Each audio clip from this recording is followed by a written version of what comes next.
हिंगोलीच्या गोरेगाव पोलिसांनी मोहरखेडा येथील एका कांद्याच्या शेतावर छापा टाकून 8 किलो 465 ग्राम 84,000ची गांजाची झाडे जप्त केली आहेत। या प्रकरणी पोलिसांनी आरोपीला अटक केली असून पुढील तपास गोरेगाव पोलीस ठाण्याचे सहाय्यक पोलीस निरीक्षक विनोद झळके करत आहेत। हिंगोली जिल्ह्यातील गोरेगाव पोलीस ठाणे हद्दीतील मोहरखेडा येथे एका शेतकऱ्याने चक्क आपल्या कांद्याच्या शेतात गांजाची लागवड केली आणि गोपनीय माहिती पोलिसांना मिळाली होती। गोरेगाव पोलिसांनी आज गुगुळपिपरी शेत शिवारातील गट क्रमांक 1 कांद्याच्या शेतावर छापा टाकून 8 किलो 465 ग्राम व कांद्याची 80 झाडं जप्त केली असून आरोपी विठ्ठल विश्राम ढोक याला पोलिसांनी अटक करून 84,000चा मुद्देमाल जप्त केलेला आहे। पुढील तपास गोरेगाव पोलीस ठाण्याचे सहाय्यक पोलीस निरीक्षक विनोद झळके तपास करत आहेत। 2026 रोजी आम्ही पोलीस स्टेशनला हजर असताना आम्हाला गोपनीय माहिती मिळाली की माहेरखेडा येथे इसम नामे विठ्ठल विश्राम ढोक हे त्यांच्या शेतामध्ये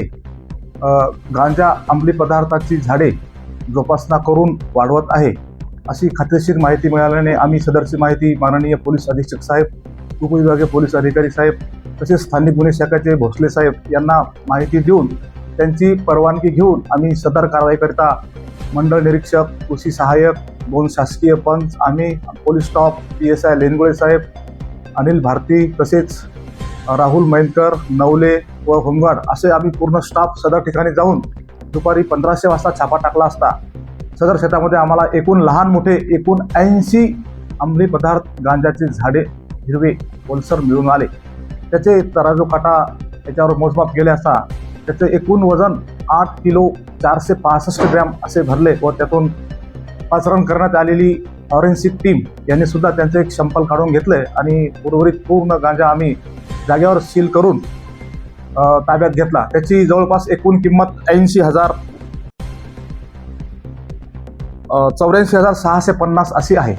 आणि सध्या आरोपी अटक असून आज रोजी माननीय कोर्टात आरोपीला हजर करून सदर गुन्ह्यामध्ये हा गांजा तो कोणाला विकतो, लागवडीसाठी ते बिया कुठून आणले आहेत, तसेच त्याच्यामध्ये आणखी काही साथीदार आहेत का, या सर्व सखोल तपास करण्यासाठी आम्ही माननीय कोर्टाकडून आज रोजी PCR घेणार आहोत।